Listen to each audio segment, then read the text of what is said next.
Artinya bukaan seperti dalam pembebasan, yakni pada saat kami masuk kota Mekah. Kemudian, kami tidak mau keluar dari sana sehingga kami pun dilarang mut'ah. Wahai saudaraku, renungkanlah sabda Rasulullah yang disimpangkan oleh kaum Rafidah dan kemiripan dua istilah yang mereka manfaatkan, sedangkan mereka mengetahui bahwa dirinya itu dusta. Semoga Allah menunjukkan mereka ke jalan yang lurus. Firman Allah, barang siapa yang tidak mendapatkannya, maka berpuasa 3 hari dalam musim haji dan 7 hari lagi setelah kamu kembali. Itulah 10 hari yang sempurna. Maksudnya, barang siapa yang tidak dapat melaksanakan penyembelihan kurban, maka ia harus berpuasa selama 3 hari ketika waktu pelaksanaan manasik haji. Para ulama berkata, yang paling baik ialah dia berpuasa sebelum tanggal 10 hari Arafah. Mengenai pelaksanaan puasa pada hari-hari tasyrik terdapat perbedaan pendapat di antara para ulama. Di antara mereka berpendapat bahwa berpuasa pada hari tasyrik diperbolehkan karena ada keterangan dari Aisyah dan Ibnu Umar dalam Syahih Al-Bukhari, tidak diberi kemudahan untuk berpuasa pada hari-hari tasyrik kecuali bagi orang yang tidak dapat menyembelih kurban. Dari Ali diriwayatkan bahwa dia berkata, barang siapa yang kehilangan kesempatan berpuasa 3 hari pada musim haji, maka lakukanlah pada hari-hari tasyrik. Pengertian senada dikemukakan pula oleh Ikrimah, Al-Hasan, dan Urwah bin Zubair. Mereka berpandangan demikian karena melihat keumuman firman Allah, maka berpuasalah 3 hari pada waktu haji. Keterangan tersebut merupakan pendapat Syafi'i, baik pada kaul jadid maupun ukaul kadim, adalah pandangan fikih Imam Syafi'i menurut versi yang baru, walaupun dalam hal lain mazhab ini melarang berpuasa pada hari tasyrik karena ada hadis yang diriwayatkan oleh Muslim dari Qutaibah Al-Hudzaili. Dia berkata bahwa Rasulullah bersabda, "Hai manusia, dahulu aku mengizinkanmu untuk bermut'ah dengan wanita, secara kontemporer. Sesungguhnya Allah telah mengharamkan bal'iti sampai hari Muslim." Firman Allah Ta'ala, dan 7 hari apabila kamu kembali ke kampung halaman dan keluarga. Ditafsirkan demikian karena ada sabda Nabi yang diriwayatkan Al-Bukhari dari Ibnu Umar mengatakan, barang siapa yang tidak dapat melaksanakan kurban, maka berpuasalah 3 hari pada waktu haji dan 7 hari setelah pulang ke keluarga. Firman Allah Ta'ala, itulah 10 hari yang sempurna, menguatkan kata 3 dan 10, sebagai kesempurnaan karena perintah menyuruh menyempurnakan dan melengkapkan. Firman Allah Ta'ala, hal itu bagi orang-orang yang keluarganya tidak berada di wilayah Masjidil Haram. Para ahli takwil sepakat bahwa penduduk tanah haramlah yang dimaksud dan bahwasanya tiada mut'ah, haji tamattu, bagi mereka. Qatadah berkata, Ibnu Abbas menceritakan kepada kami demikian, hai penduduk Mekah, tiada mut'ah bagimu. Mut'ah dihalalkan bagi ahli ufuk, timur dan barat, dan diharamkan kepadamu. Sesungguhnya salah seorang di antara kamu harus menempuh lembah. Atau dia berkata, dia menjadikan lembah antara dirinya dan tanah haram, kemudian dia berihram untuk umroh. Taus berkata, mut'ah itu bagi penduduk lain, bukan bagi penduduk Mekah yang keluarganya dari tanah haram. Firman Allah Ta'ala, dan bertakwalah kepada Allah, maksudnya dalam perkara yang telah diperintahkan dan dilarang Allah. Dan ketahuilah sesungguhnya Allah sangat keras siksaannya terhadap orang yang menyalahi perintahnya dan melakukan apa yang dilarangnya. Musim haji adalah beberapa bulan yang dimaklumi. Barang siapa yang menetapkan niatnya dalam bulan itu akan mengerjakan haji, maka tidak boleh rafats, berbuat fasik, dan berbantah-bantahan di dalam masa mengerjakan haji.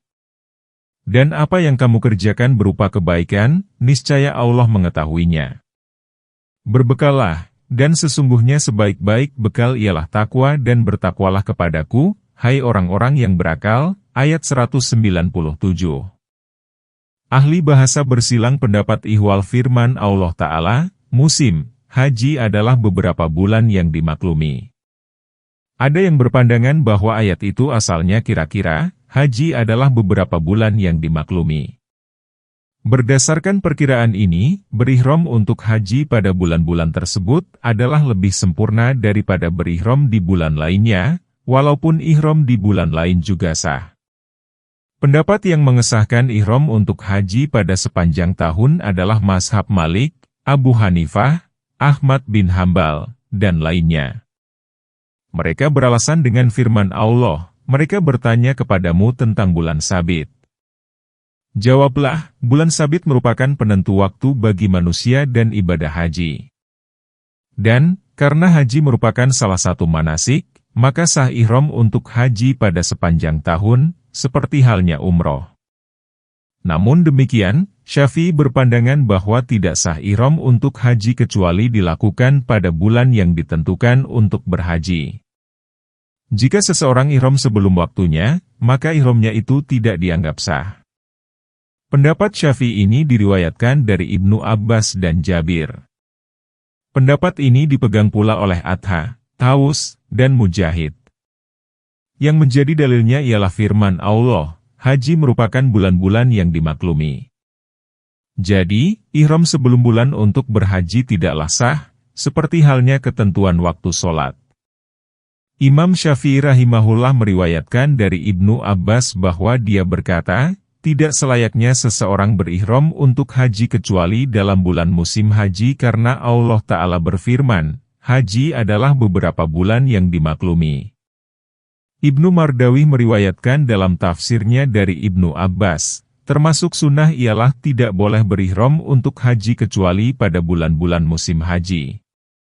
Ibnu Huzaimah meriwayatkan dalam sahihnya dari Ibnu Abbas, dia berkata, tidak boleh berihram untuk haji kecuali pada bulan musim haji, karena di antara sunnah haji ialah berihram untuk haji pada bulan-bulan musim haji. Sanad hadis ini sahih. Sementara itu, pendapat sahabat mengatakan bahwa ihram pada musim haji termasuk tataran sunnah, demikian pula menurut kebanyakan ulama mengenai hadis marfu, terutama pendapat Ibnu Abbas yang merupakan penafsir dan penjelas Al-Quran.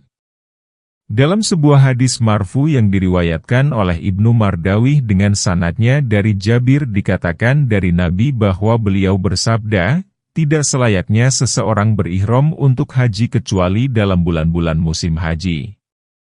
Sanad hadis ini tidak perlu diragukan. Namun Syafi'i meriwayatkan hadis itu dari berbagai jalan yang sampai kepada Jabir bin Abdillah yang ditanya, apakah boleh berihram untuk haji sebelum tiba bulan musim haji? Dia menjawab tidak boleh. Hadis mauquf ini lebih sahih dan kokoh daripada hadis marfu tadi. Kini tinggallah mazhab sahabi yang menjadi kuat berkat ucapan Ibnu Abbas, termasuk ke dalam tataran sunnah tidak berihram untuk haji kecuali pada bulan musim haji. Wallahu alam. Firman Allah, bulan-bulan yang dimaklumi. Al-Bukhari meriwayatkan dari Ibnu Umar, ia adalah bulan Syawal, Zulkaidah, dan 10 hari pada bulan haji. Hal inilah yang dikaitkan oleh Al-Bukhari dengan bentuk kepastian. Hadis yang senada dengan itu diriwayatkan pula oleh Jarir yang sampai kepada Ibnu Umar dan sanadnya juga sahih. Hadis senada pun diriwayatkan oleh Al-Hakim yang katanya mengikuti syarat periwayatan Syaikh Hani. Saya berpendapat, keterangan itu diriwayatkan dari seluruh sahabat dan tabi'in, dan ini merupakan pegangan mazhab Syafi'i, Abu Hanifah, Ahmad, dan ulama lainnya.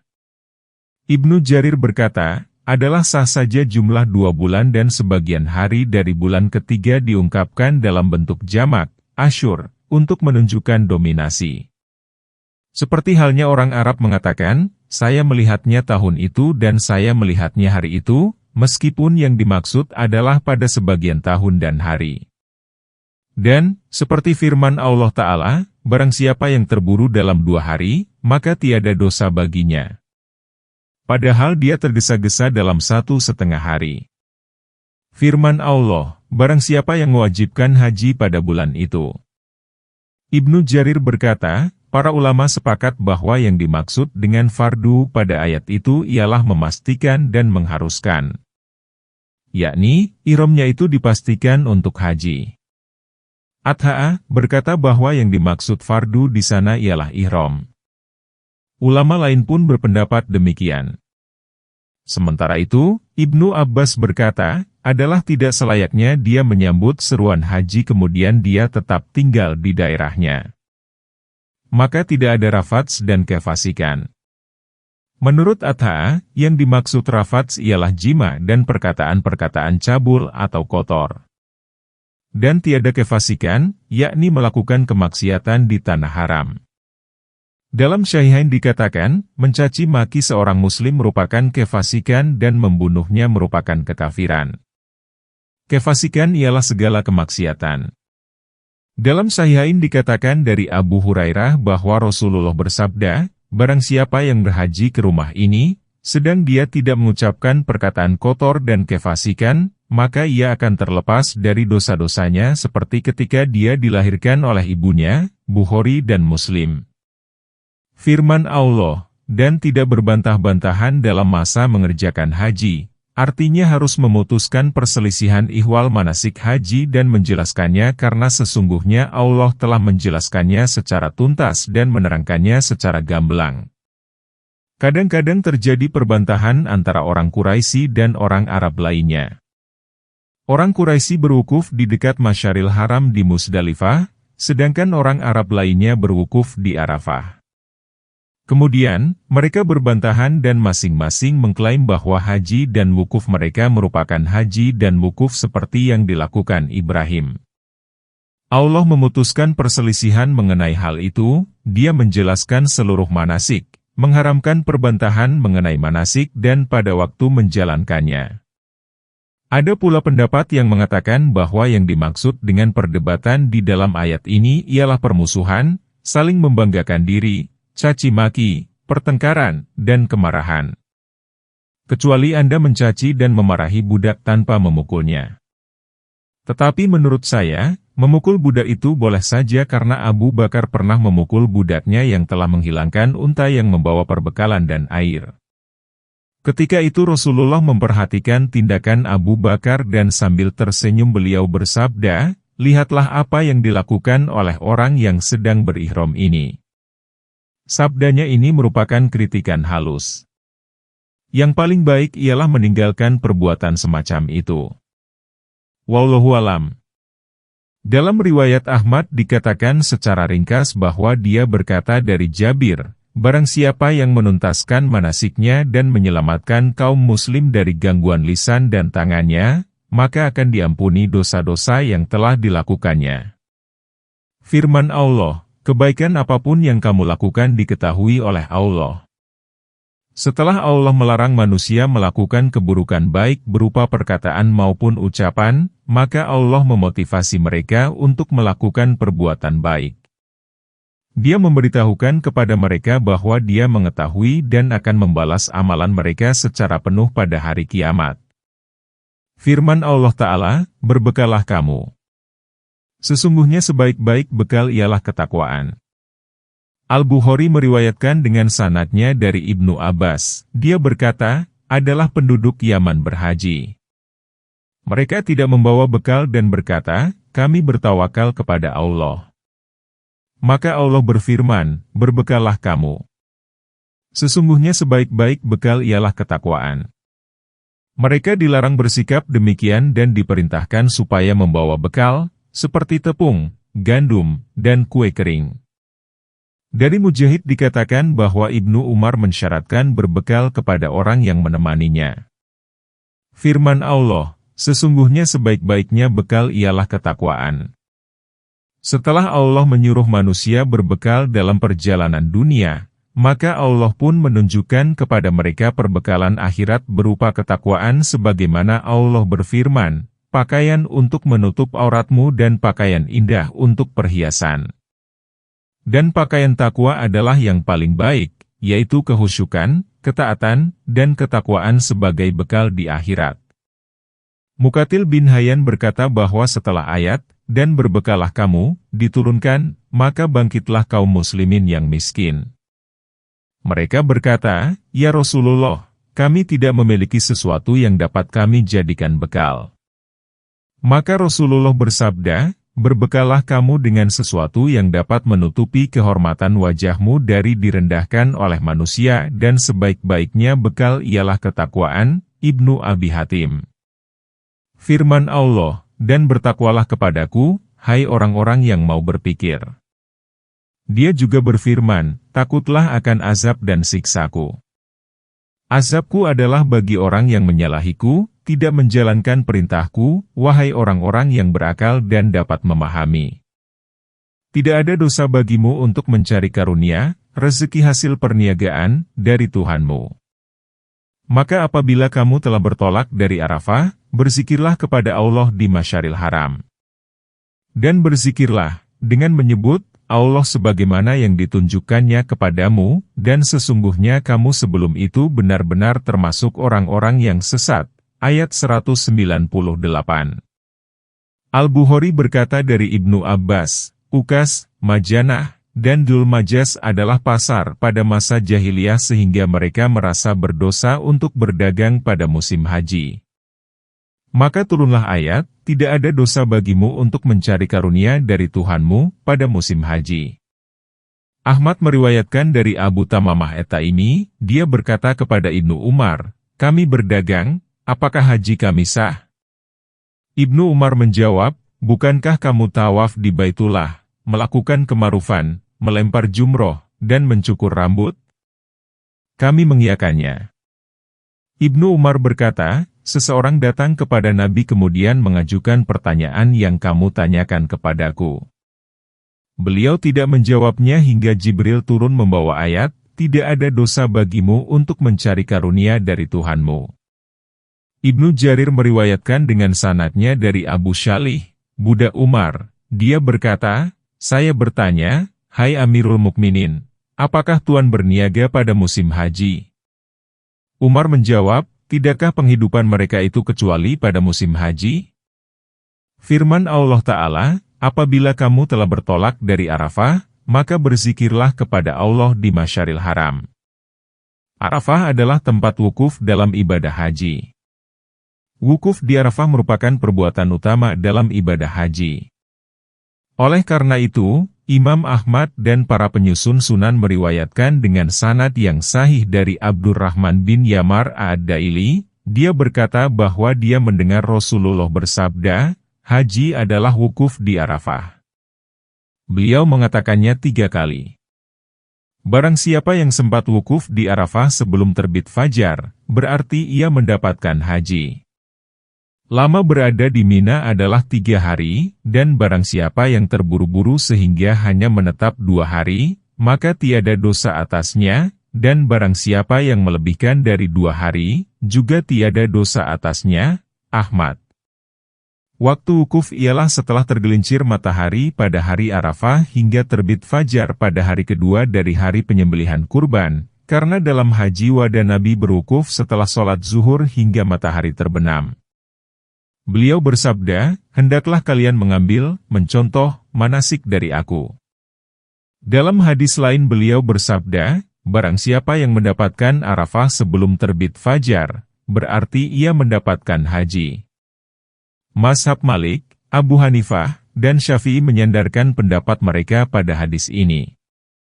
Sedangkan mazhab Imam Ahmad berpandangan bahwa waktu wukuf ialah sejak hari pertama Arafah. Pandangannya itu disandarkan pada hadis Haritsah bin Lami Etai, dia berkata, saya menjumpai Rasulullah di Musdalifah tatkala beliau berangkat sholat. Saya bertanya, wahai Rasulullah, saya datang dari Jabal Tai. Sayang meninggalkan binatang kendaraanku karena keletihan sehingga badanku menjadi lemas. Demi Allah, tidaklah saya meninggalkan gunung, rahmah, melainkan aku telah berwukuf. Apakah haji saya sah? Maka Rasulullah bersabda, barang siapa yang mengikuti sholat kami yang ini, berarti ia berwukuf bersama kami hingga kami pergi. Sesungguhnya beliau, sebelum itu, telah berwukuf di Arafah semalam atau sehari. Beliau telah menyelesaikan hajinya dan menghilangkan kotorannya. Arafah disebut juga Masyaril Haram, Masyar Aqsa, dan Ilal. Gunung yang berada di tengah-tengah Arafah disebut Jabal Rahmah. Ibnu Abi Hatim meriwayatkan dengan sanadnya dari Ibnu Abbas. Dia berkata, adalah masyarakat jahiliyah suka berwukuf di Arafah. Jika matahari senja menyinari puncak bukit, maka bukit itu mirip serban di atas kepala seseorang sehingga kaum jahiliyah pun pergi. Oleh karena itu, Rasulullah mengakhirkan keberangkatan dari Arafah hingga matahari terbenam. Hadis ini diriwayatkan juga oleh Ibnu Mardawih dari hadis Sum'ah bin Syalih dengan diberi tambahan, kemudian beliau wukuf di Musdalifah dan sholat fajar di Gils. Bila warna benda-benda telah kekuning-kuningan dan itu merupakan saat-saat terakhir, beliau pun meninggalkan Arafah. Hadis ini yang paling baik sanadnya dibanding sanad hadis lain yang senada. Abu Ishaq As-Subai berkata dari Umar bin Maimun. Saya, Ishaq, bertanya kepada Abdullah bin Amr ihwal Masyaril Haram. Beliau diam hingga kaki depan binatang kami menuruni Musdalifah. Amr berkata, siapa tadi yang bertanya ihwal Masyaril Haram? Inilah Masyaril Haram. Dalam hadis Jabir bin Abdillah yang panjang yang terdapat dalam Syahih Muslim dikatakan, Nabi senantiasa berwukuf di Arafah hingga matahari terbenam dan langit sudah mulai kekuning-kuningan hingga bulatan matahari benar-benar tenggelam. Usamah menemaninya dari belakang. Rasulullah pun berangkat dan menarik tali kendali untanya yang bernama Kashwa hingga kepalanya nyaris mengenai pelana, karena dihentak, sebagai tempat duduk beliau. Beliau bersabda, wahai manusia, tenang-tenanglah. Ketika beliau sampai di salah satu gunung, maka beliau agak mengendurkan tali kendalinya sehingga unta dapat naik. Tibalah Nabi di Musdalifah. Beliau sholat maghrib dan isya di sana dengan satu azan dan dua iqomat, dan beliau tidak membaca tasbih apapun di antara keduanya. Kemudian, beliau berbaring hingga terbit fajar. Lalu, sholat fajar sebelum nyata benar datangnya waktu subuh melalui azan dan iqamat. Kemudian beliau menaiki Kashwa lagi hingga tiba di Masyaril Haram, lalu menghadap kiblat. Beliau berdoa kepada Allah, bertakbir, bertahlil, dan mengesahkannya. Beliau senantiasa berwukuf hingga langit benar-benar kekuning-kuningan. Beliau pergi sebelum terbit matahari. Dari Ibnu Umar dikatakan bahwa Masyaril Haram ialah seluruh Musdalifah. Saya berpendapat bahwa Al-Masyair artinya tanda-tanda yang jelas. Musdalifah disebut Masyaril Haram karena ia masuk ke dalam wilayah tanah haram. Firman Allah Ta'ala, dan berzikirlah kepadanya sebagaimana dia telah menunjukkan kamu, merupakan peringatan bagi mereka atas nikmat yang telah dianugerahkannya berupa hidayah, penjelasan, dan petunjuk ihwal tempat-tempat beribadah haji sebagaimana petunjuk yang telah diberikannya kepada Ibrahim. Oleh karena itu, Allah berfirman, sesungguhnya kamu sebelum itu benar-benar termasuk orang-orang yang sesat. Dikatakan, maksudnya sebelum diberi hidayah, sebelum turun Al-Quran, dan sebelum datang Rasul. Pandangan-pandangan itu berdekatan, saling memastikan, dan sahih. Kemudian, bertolaklah kamu dari tempat bertolaknya orang-orang banyak, Arafah, dan mohonlah ampunan kepada Allah. Sesungguhnya Allah Maha Pengampun lagi Maha Penyayang, ayat 199. Dalam ayat ini, summa digunakan untuk mengathafkan kabar kepada kabar serta mensistematiskannya. Seolah-olah Allah menyuruh orang yang wukuf di Arafah bertolak Musdalifah untuk mengingat Allah di Masyaril Haram. Allah pun menyuruh agar wukuf di Arafah dilakukan bersama orang banyak, sebagaimana orang banyak melakukannya. Mereka berwukuf di sana kecuali orang Quraisy. Mereka tidak keluar dari tanah haram, lalu mereka berwukuf di ujung tanah haram dekat Adnal Hill. Mereka mengatakan, kami adalah ahli Allah yang berada di negerinya dan sebagai kaum yang mendiami rumahnya. Al-Bukhari meriwayatkan dengan sanadnya dari Aisyah. Dia berkata, kaum Quraisy dan yang sehaluan dengan mereka berwukuf di Musdalifah. Mereka disebut Al-Hums. Sedangkan, bangsa Arab lainnya berwukuf di Arafah. Setelah Islam datang, Allah menyuruh Nabi untuk mengunjungi Arafah, berwukuf di sana, kemudian bertolak dari sana. Itulah maksud firman Allah Ta'ala, dari tempat bertolaknya manusia. Keterangan yang sama dikemukakan pula oleh Ibnu Abbas, Mujahid, Atha, dan yang lainnya. Ibnu Jarir juga menceritakannya serta mengungkapkan kesepakatan ulama terhadap keterangan di atas. Imam Ahmad meriwayatkan dengan sanadnya yang sampai kepada Muhammad bin Jubair bin Mut'im dari bapaknya, dia berkata, saya kehilangan unta di Arafah. Kemudian saya mencarinya, dan ternyata ketika itu Nabi tengah berwukuf. Saya berkata, sesungguhnya orang ini termasuk Al-Hums, Quraisy, lalu mengapa dia berwukuf di sana? Keterangan ini dikemukakan dalam Syahihain. Kemudian Al-Bukhari meriwayatkan dari Ibnu Abbas, tujuan yang dikehendaki oleh Afatum dalam ayat itu ialah bertolak dari Musdalifah menuju Mina untuk melempar jumroh. Muzahim berkata, yang dimaksud dengan manusia dalam ayat itu ialah Ibrahim. Sedangkan Ibnu Jarir berkata, kalaulah tiada kebulatan pendapat mengenai penyimpangan pendapat itu, niscaya pendapat tadi yang paling sahih. Firman Allah Ta'ala, dan mohon ampunlah kepada Allah, sesungguhnya Allah Maha Pengampun lagi Maha Penyayang, merupakan salah satu dari sekian banyak firman Allah yang menyuruh mengingatnya setelah menyelesaikan ibadah. Oleh sebab itu, dalam Sahih Muslim dikatakan, apabila Rasulullah selesai sholat, maka beliau beristighfar 3 kali. Dalam Syahihain dikatakan, sesungguhnya beliau menganjurkan untuk membaca tasbih, takbir, dan tahmid masing-masing 33 kali.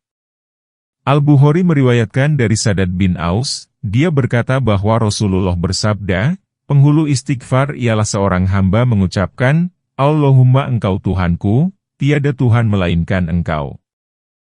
Engkau telah menciptakanku, aku adalah hambamu, dan aku senantiasa memegang teguh janjimu sekuat tenaga. Aku berlindung kepadamu dari keburukan perbuatanku.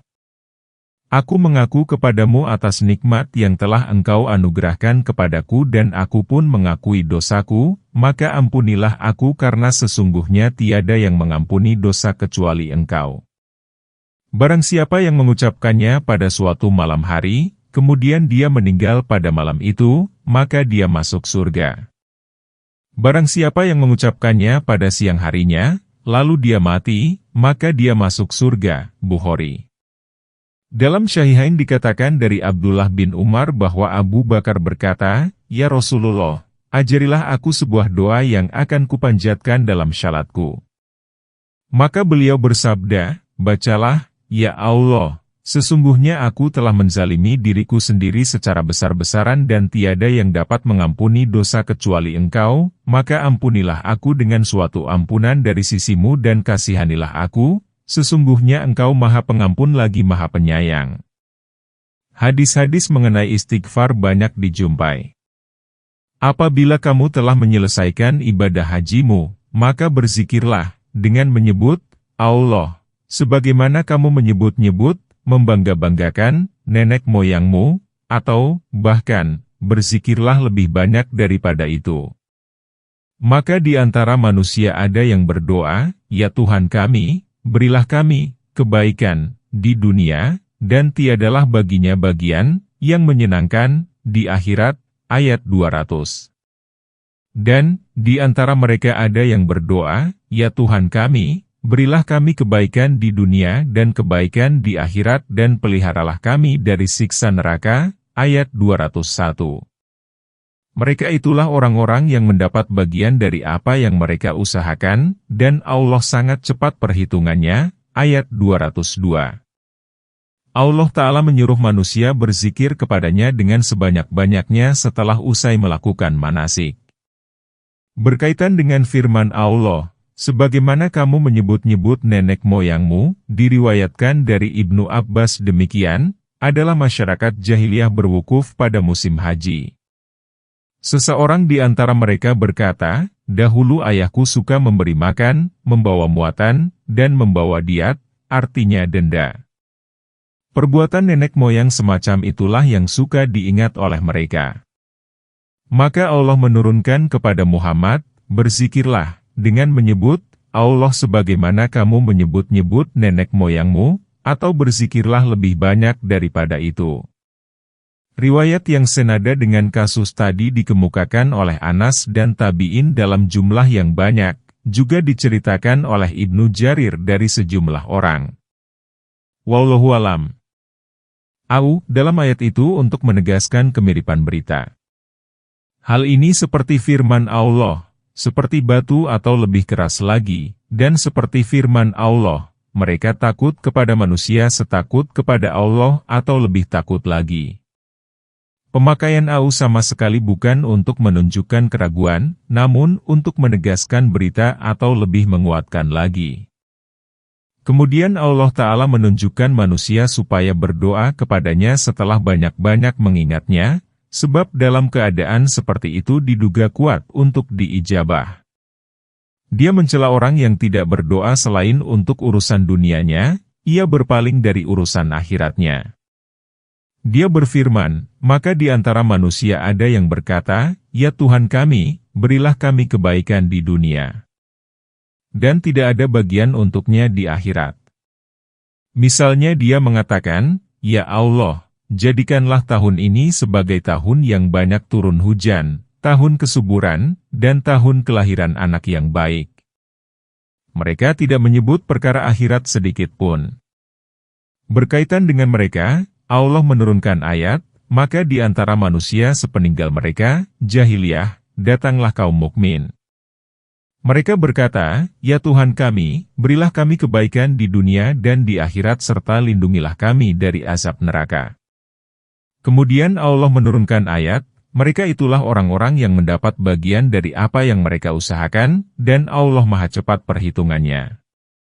Oleh karena itu, Dia memuji orang yang meminta dunia dan akhirat. Dia berfirman, dan di antara mereka ada yang berkata, "Ya Tuhan kami, berilah kami kebaikan di dunia dan di akhirat serta lindungilah kami dari azab neraka." Doa ini menghimpun segala kebaikan dunia dan menjauhkan segala kejelekannya.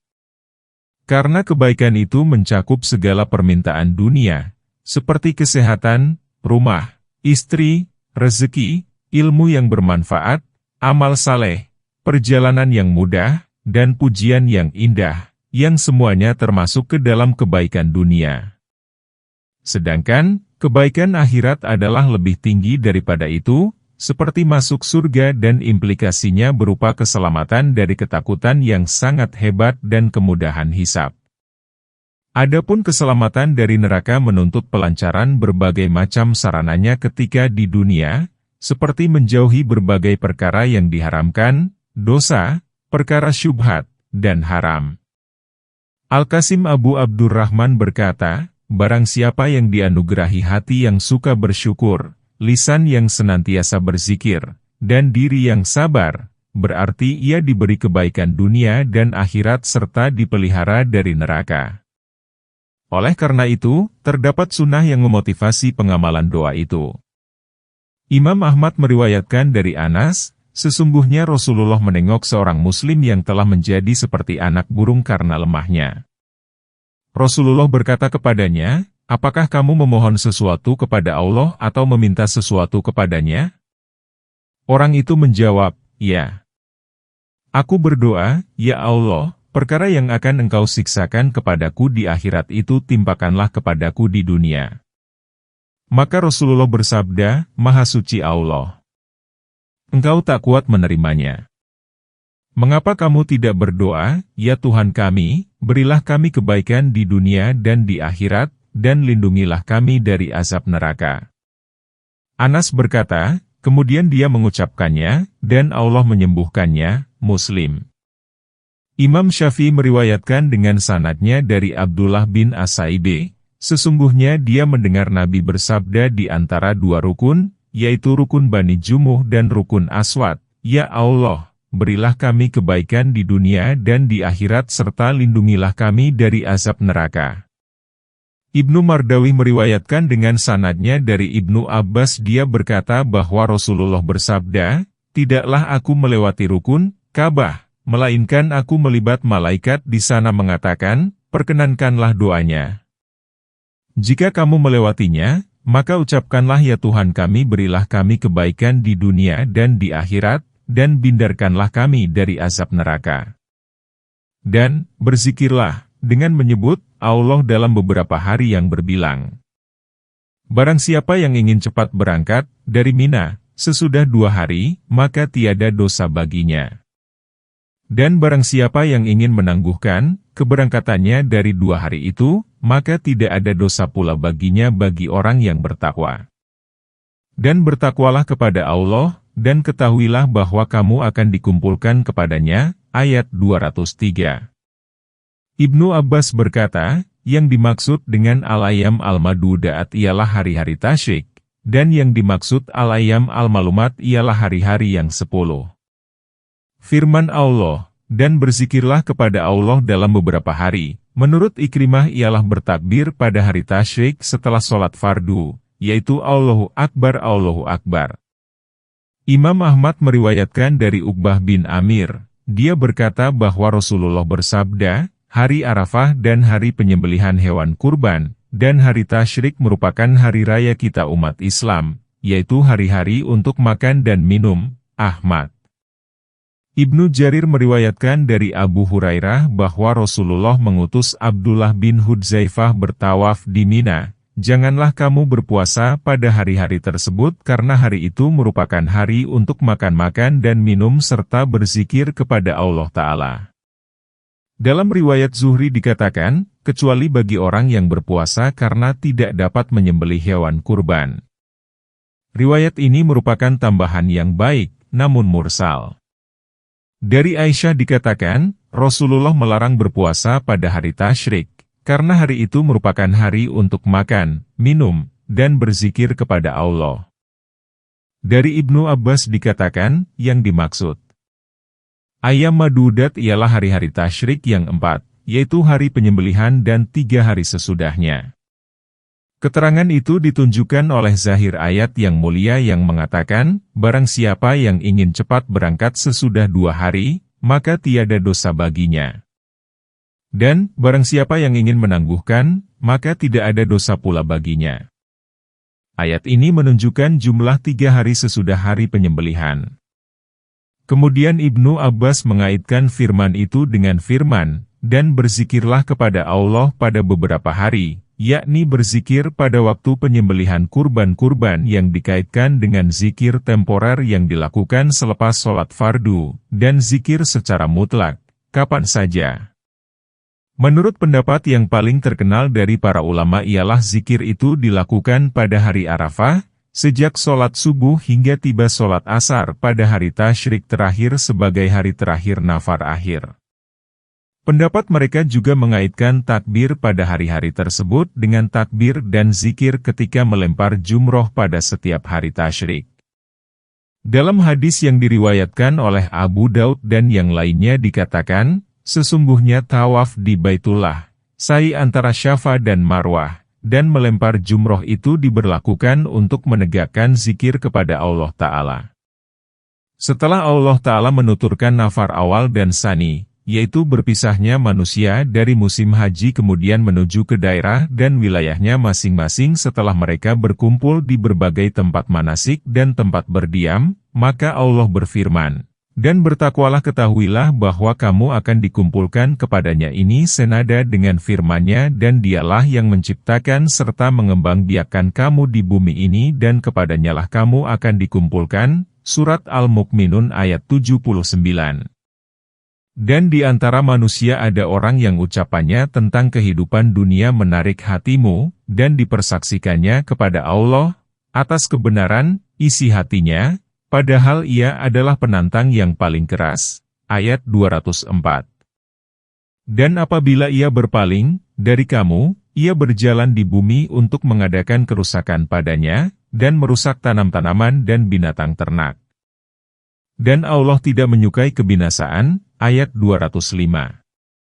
Dan apabila dikatakan kepadanya, bertakwalah kepada Allah, bangkitlah kesombongannya yang menyebabkannya berbuat dosa.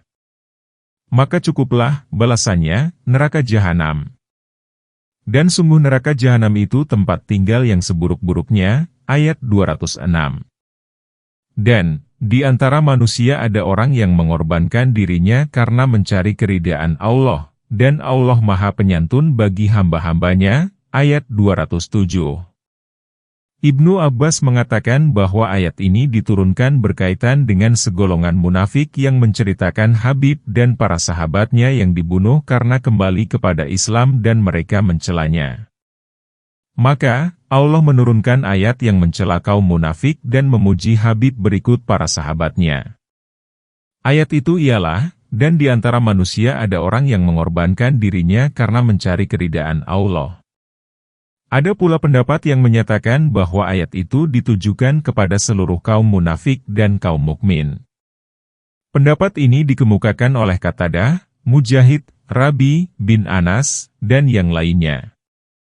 Pendapat inilah yang Sahih Ibnu Jarir meriwayatkan dengan sanadnya yang sampai kepada Nauf, yaitu Al-Bukhari yang dulunya termasuk orang yang suka membaca kitab-kitab Allah. Nauf berkata, "Sesungguhnya aku menemukan sifat umat ini dalam kitab Allah yang diturunkan itu demikian, mereka adalah kaum yang menjelajahi dunia dengan agama. Tutur kata mereka lebih manis daripada madu. Hati mereka lebih pahit daripada kesabaran. Mereka memakaikan kulit domba kepada manusia, namun berhati serigala." Allah Ta'ala berfirman, "Hanya karena aku mereka berani, denganku mereka terperdaya. Aku bersumpah pada diriku sendiri untuk mengirimkan kepada mereka fitnah yang akan membiarkan orang yang penyantun kebingungan." Al-Qurdi berkata, "Saya merenungkan fitnah itu dalam Al-Quran. Tiba-tiba muncullah kaum munafik.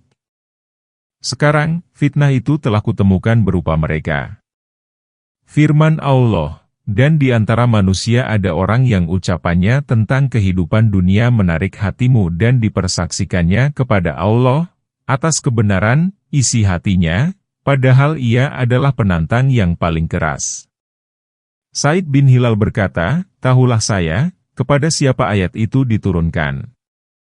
Muhammad bin Ka'ab berkata, "Sesungguhnya ayat itu diturunkan berkenaan dengan seseorang, namun kemudian ayat itu ditujukan kepada semua orang." Apa yang dikatakan Al-Qurdi itu adalah sahih dan hasan. Firman Allah Ta'ala wa yushidullah dibaca yasyada oleh Ibnu Muhishin dengan arti bahwa, walaupun orang ini menampilkan muslihat kepada Anda, namun Allah mengetahui keburukan yang ada dalam hatinya. Penggalan ini seperti firman Allah, "Apabila orang-orang munafik datang kepadamu, mereka berkata, kami mengakui bahwa sesungguhnya kamu benar-benar Rasul Allah. Dan Allah mengetahui bahwa sesungguhnya orang-orang munafik itu benar-benar pendusta." Surat Al-Munafikun, ayat 1. Jumhur ulama membacanya dengan wayushidu lalahaha yang berarti orang munafik menampakkan keislaman kepada halayak dan Allah membuka kekafiran dan kenifakan yang ada dalam hatinya, sebagaimana firman Allah, "Mereka dapat menyembunyikan diri dari manusia, namun mereka tidak dapat menyembunyikan diri dari Allah." Ada pula pendapat yang mengatakan bahwa orang munafik itu bersumpah dengan nama Allah bahwa apa yang ada dalam hatinya itu sejalan dengan lisannya. Pendapat ini sahih. Firman Allah, padahal ia adalah penantang yang paling keras. Secara etimologis al-alat berarti, yang paling bengkok, seperti firman Allah, "Watunzira bihi kauman luda," yang berarti bengkok. Demikianlah keberadaan orang munafik ketika berdebat. Dia berdusta, menyimpang dari kebenaran, dan tidak konsisten dalam kebenaran itu, bahkan dia mengada-ada dan berdusta. Sebagaimana hal itu dikemukakan dalam kitab sahih dari Rasulullah, beliau bersabda, "Tanda-tanda orang munafik ada 3: apabila berkata ia berdusta, bila berjanji ia mengingkari, dan bila diberi amanat ia berkhianat." Al-Bukhari meriwayatkan dari Aisyah secara marfu, dari Nabi, "Sesungguhnya orang yang paling dimurkai Allah ialah musuh yang menyimpang. Dan apabila dia berpaling, maka ia berjalan di bumi untuk membuat kerusakan padanya serta merusak tanaman dan binatang ternak. Dan Allah tidak menyukai kebinasaan, yaitu perkataan yang sangat menyimpang dan perbuatan yang buruk."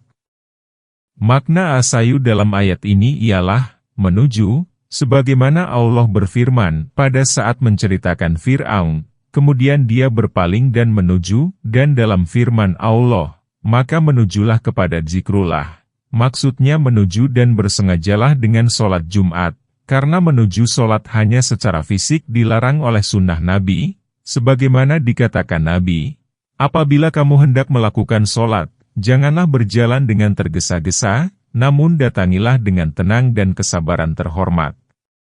Bukhari. Orang munafik hanya punya niat berbuat kerusakan di muka bumi dan memusnahkan tanam-tanaman, maksudnya tempat tanaman tumbuh dan berbuah. Selain itu, juga merusak anas, yaitu produktivitas ternak, termasuk di dalamnya mempengaruhi bahkan memusnahkan tumbuhan. Mujahid berkata, jika orang munafik berkeliaran di muka bumi untuk membuat kerusakan, maka Allah akan menahan hujan sehingga tanaman dan ternak binasa.